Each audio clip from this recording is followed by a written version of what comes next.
Hi പഞ്ചാര മിഠായി.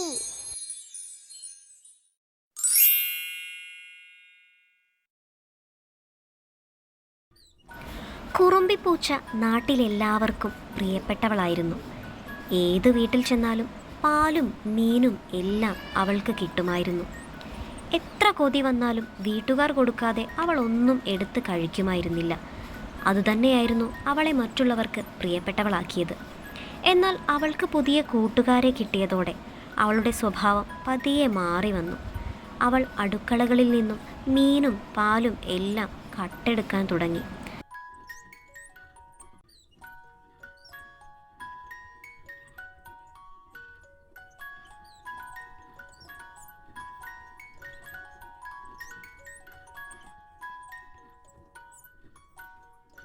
അങ്ങനെ എവിടെ കണ്ടാലും ഗ്രാമത്തിലുള്ളവർ അവളെ ആട്ടിയോടിച്ചു.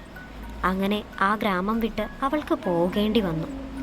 മോഷ്ടിച്ചില്ലായിരുന്നെങ്കിൽ തനിക്ക് ഈ ഗതി വരില്ലായിരുന്നു എന്ന് കുറുമ്പിപ്പൂച്ചയ്ക്ക് മനസ്സിലായി.